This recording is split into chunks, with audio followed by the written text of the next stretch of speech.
Media మిత్రులకు నమస్కారం.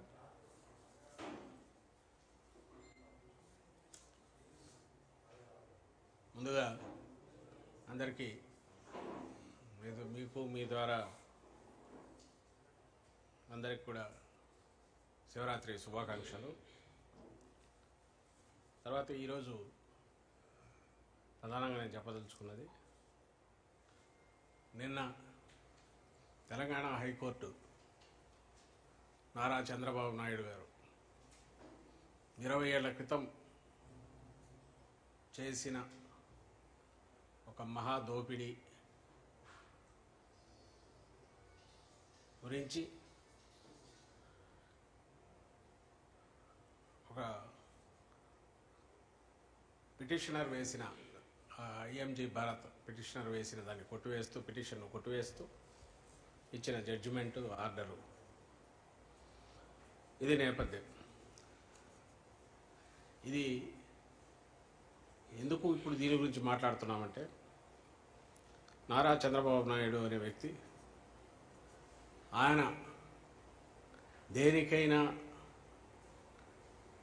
పేరుగాంచిన వాడంటే ఒక దోపిడీకి, నిలువు దోపిడీకి, ప్రపంచంలోనే గుడిలో లింగాన్ని దాని కింద మట్టితో సహా స్వాహా చేయగలిగిన అది క్లాసికల్ పద్ధతిలో చేయగలిగిన నేరస్తులు ఎవరైనా ఉంటే వాళ్లకు నాయకుడిగా ఉంటాడని చెప్పడానికి పనికొచ్చే క్లాసిక్ కేసు అది. ఆ రోజు జరిగింది 2007లో రాజశేఖర రెడ్డి గారు ఆయన వచ్చినాకంటే 2004లో రాజశేఖర రెడ్డి గారి ప్రభుత్వం వచ్చాక దాని మీద విచారణ సంఘాన్ని వేసి వాస్తవాలు వెలికి తీసి సరిదిద్దినందువల్ల ఆ స్కామ్ అక్కడ ఆగిపోయింది. లేకపోతే అది మెటీరియలైజ్ ఉంటే అది దాని వాల్యూ ఎంత, స్టేట్కి ఎంత నష్టం జరిగేది అంటే ఊహించలేనంత అని ఇప్పటికి అర్థమవుతుంది. ఆ రోజుల్లోనే అది చాలా అతిపెద్ద భారీ స్కామ్, కుంభకోణము, కుట్ర అని అప్పట్లోనే వార్తలు వచ్చాయి. అందులో స్ట్రెయిట్ బ్లాక్ అండ్ వైట్, అంటే ఎలాంటి 20 మంది 50 మంది ఉన్న కుట్ర కాదు, లేక వ్యవస్థలో ఉండే లోపాలను వాడుకొని గడ్డి స్కామ్ గోదాన్లా కాదు, కింది వరకు అవినీతి జరిగింది కాదు, ఒక్క వ్యక్తి రాష్ట్రానికి నాయకత్వం వహిస్తున్న ప్రభుత్వానికి హెడ్గా ఉన్న పెద్దగా ఉన్న వ్యక్తి ఆయన అవినీతికి పాల్పడితే నేరుగా ఎట్లుంటుంది,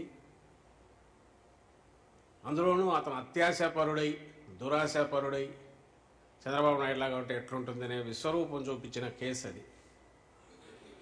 సరే, ఈరోజు అది సహజంగానే ఒక సాక్షిలో వచ్చినట్టుంది, ఇంకా మిగిలిన ఒకటి 2 మీడియాలో వచ్చిందేమో, కానీ ఎల్లో మీడియాలో అయితే నాకు తెలిసి ఎక్కడ కనపడినట్లేదు. తీర్పు ఆర్డర్ కాపీ కానీ ఆ తీర్పు గురించి వార్త కానీ ఉన్నట్లేదు నాకు తెలిసి.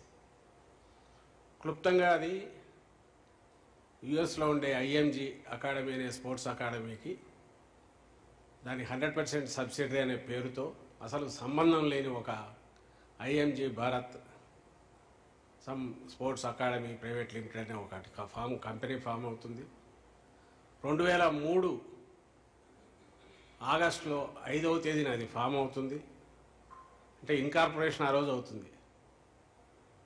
2009 ఆగస్టు 9న ఎంఓయూ ఎంటర్ అయిపోతుంది గవర్నమెంట్.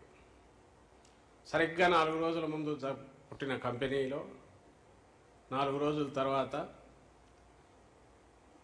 ప్రభుత్వం ఎంఓయూ ఎంటర్ అవుతుంది. అంతా చేస్తే ఆ కంపెనీకి కానీ ఒరిజినల్ ఐఎంజీకి కానీ సంబంధం లేదు. 5వ తేదీ అది ఫామ్ అవుతుంది. 6వ తేదీ ఇమ్మీడియట్ ప్రపోజలు, దాని మీద జీవో ఒకటి సర్క్యులర్ రిలీజ్ అవుతుంది. చీఫ్ సెక్రటరీ 4 మంత్రులు సంతకాలు చేస్తారు. 9వ తేదీ ఎంఓయూ ఎంటర్ అవుతారు. దాని ప్రకారం ఇచ్చిన సౌకర్యాలు అవి చూసి నిన్న హైకోర్టు న్యాయస్థానం